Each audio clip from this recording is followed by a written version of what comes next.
Shalom Bapak Ibu Saudara-saudara, hari ini Senin 18 Mei 2020, bacaan kronologis dari 2 Samuel 19 hingga 21. Saudara, saya akan mengekspos Badi Gibeon yang namanya sudah muncul sejak kitab Yosua sebenarnya, namun baru sempat kita bahas hari ini. Saya harap ada Alkitab di dekat Anda sementara saya mengeksposisi perikop 2 Samuel 21 ayat yang pertama hingga yang ke-14. Temanya Gibeon yang busuk. Natsnya dari 2 Samuel 21 ayat yang ke-6. Biarlah diserahkan 7 orang anaknya laki-laki kepada kami, supaya kami menggantung mereka di hadapan Tuhan di Gibeon di bukit Tuhan. Orang Gibeon adalah keturunan Hewi. Hewi artinya ular. Kitab Yosua 10 ayat yang ketiga menjelaskan orang-orang ini menetap di kota yang besar seperti sebuah kota kerajaan dan semua orang-orangnya adalah pahlawan. Mereka orang yang kuat. Kejadian pasalnya ke-34 menuturkan bahwa sebagai bangsa yang kuat, Sikem, anak dari sang raja, telah memperkosa Dina, yaitu putri Yakub. Saudara, bukan saja mereka adalah orang yang kuat, namun mereka juga licik. Ketika mendengar Yosua mengalahkan kota Yeriko dan kota Ai, orang Gibeon menunjukkan kelicikannya. Karena takut melawan Israel, mereka memutuskan untuk berpura-pura menjadi bangsa perantauan, lalu meminta perlindungan kepada Yosua. Sayangnya, hari itu Yosua tidak bertanya kepada Tuhan dan mengambil keputusan untuk mengikat perjanjian melindungi mereka. Yosua 9 ayat yang ke-14 hingga yang ke-15. Ini adalah sebuah keputusan yang salah yang berakibat dari generasi ke generasi. Belakangan, saudara, kelicikan mereka terbongkar. Namun karena sudah terikat dengan sumpah, Yosua tidak bisa menumpas mereka.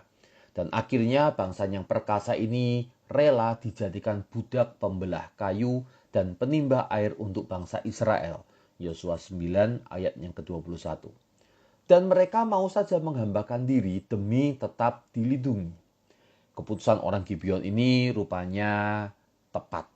Karena sebentar kemudian 5 suku dari bangsa Amori, Yosua 10 ayat yang ke-6, menyerbu Gibeon.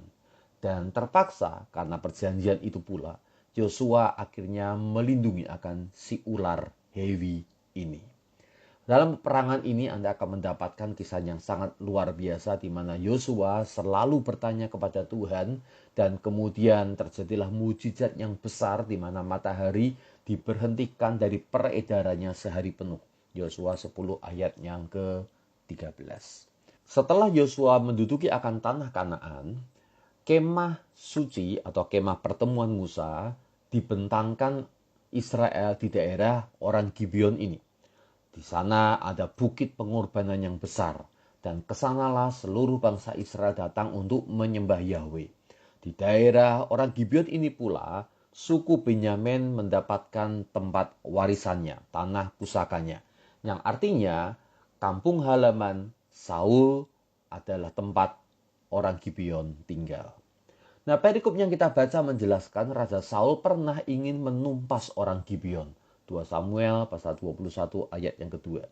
Alkitab tak menyebutkan alasan yang jelas, namun kita bisa menduga sebagai orang yang dari kecil hidup bersama dengan orang Gibeon yang pernah menipu Israel, mempermalukan, maka ada sebuah kemarahan dan dendam dari Saul kepada orang-orang Gibeon. Untuk diketahui, dendam itu sampai sekarang masih dipelihara oleh para rabi Yahudi. Mereka tetap menerima Gibeon karena perjanjian Yosua, namun mereka tidak pernah menyamakan kedudukan orang Gibeon setara dengan Israel. Mari kita lanjutkan. Saudara, menarik sekali bahwa di mata Tuhan perjanjian tetap harus dipegang. Walau dilakukan dalam kelicikan, Tuhan tetap menuntut Israel untuk melindungi orang Gibeon ini. Dan karena Saul pernah berniat buruk untuk menghancurkan Gibeon, Tuhan mendatangkan tulah atas Israel. Tidak tanggung-tanggung, 3 tahun lamanya. 2 Samuel 12 ayat yang pertama. Maka Untuk menghentikan akan tulah, Daud bertanya kepada Tuhan, dan kemudian setelah mendapatkan jawaban, akhirnya Daud memutuskan untuk membereskan hutang darah Saul kepada bangsa Gibeon. Dan ketika Daud mendatangi Gibeon, Gibeon merasa ada di atas angin. Dan mulai muncullah watak asli daripada orang Gibeon ini. 2 Samuel 21 ayat yang keempat dikatakan demikian.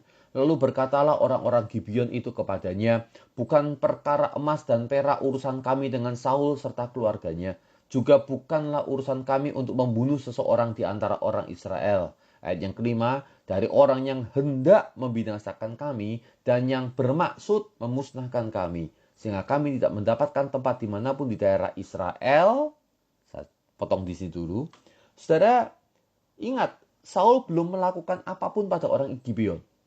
Saul hanya berniat atau bermaksud.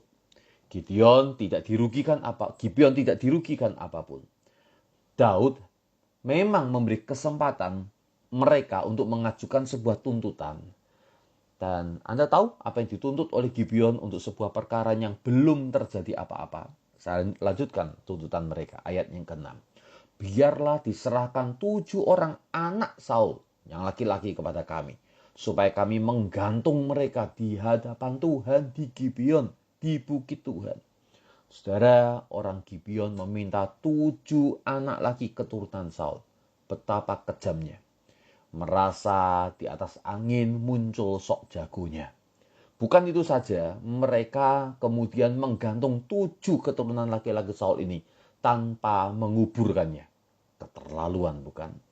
Lagi pula mereka bawa-bawa nama Tuhan yang suci, nama Yahweh, untuk melakukan tindakan itu. Mereka bahkan melakukan eksekusinya di bukit pengorbanan dekat kemah suci Musa. Perhatikan ayat yang ke-19 sekarang. Kemudian diserahkannya lah mereka ke dalam tangan orang-orang Gibeon itu. Orang-orang itu menggantung mereka di atas bukit, di hadapan Tuhan. Ketujuh orang itu tewas bersama-sama. Mereka telah dihukum mati pada awal musim menuai, pada permulaan musim menuai jelai. Saya ingin memberikan catatan tentang hal ini. Catatan yang pertama, walaupun kemah pertemuan Musa masih di Kiryat Yearim di Gibeon dan tetap ada upacara ibadah di sana, namun Daud sebenarnya telah memindahkan tabut perjanjian ke sebuah tenda di Yerusalem. Ingatlah devosi yang telah kita lakukan pada 3 Mei 2020. Catatan yang kedua, perlakuan Bani Gibeon yang semena-mena ini telah menggerakkan selir Saul yang bernama Rispa untuk menjaga bangkai anak-anaknya dari burung liar selama kurang lebih 6 bulan, pagi, siang, sore, malam. Dia berjaga-jaga supaya burung-burung itu tidak memakan akan bangkai anaknya. 2 Samuel 21 ayat yang ke-10. Rupanya Tuhan tak berkenan atas kekejian orang Gibeon ini. Dan dia mendengar akan doa daripada Rispa untuk memohon supaya anaknya bisa dikuburkan dengan baik. Dan Anda tahu pada ayat yang ke-14 akhirnya Daud tergerak hatinya lalu membawa akan bangkai anak-anak ini untuk kemudian dikuburkan dengan baik. Kasih dan pengorbanan seorang ibu bagi anaknya telah menyelamatkan Israel dari malapetaka yang lebih besar lagi. Luar biasa sekali. Mari kita simpulkan saja. Saudara, Bani Gibeon memang busuk, keturunan Hewi si ular itu. Saat lemah menggunakan kelicikan, bahkan tanpa gengsi mau menghambakan diri. Begitu menang angin sedikit, sudah menindas dengan pongah dan bengis. Saudara, namun terhadap bangsa yang sebusuk ini, Tuhan tetap mengingat perjanjiannya. Bahkan masih membela hak orang-orang Gibeon ini. Saudara, jika terhadap bangsa seperti Gibeon ini pun Tuhan memegang perjanjian setianya dari generasi ke generasi. Dari masa Yosua sampai masa Saul, sampai masa Daud, bahkan sampai hari ini, saudara. Terlebih lagi engkau dan saya sebagai umat tebusan darah anak domba Allah, yaitu Yesus Kristus sendiri. Pasti, ya dan amin, Tuhan memegang perjanjian kasih setianya atas kita. Anugerahnya tetap akan dicurahkan atas kita. Haleluya. Mari berdoa.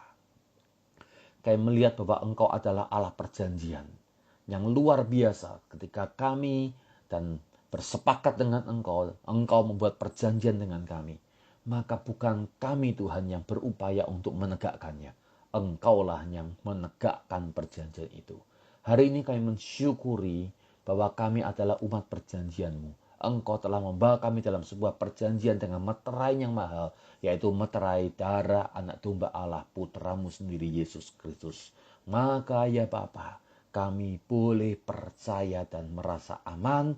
Penjagaan-Mu atas kami, ya dan amin. Engkau menjaga, membela, dan melindungi kami dalam segala perkara. Dan kami mau serahkan hidup kami dalam anugerah perjanjian yang luar biasa ini.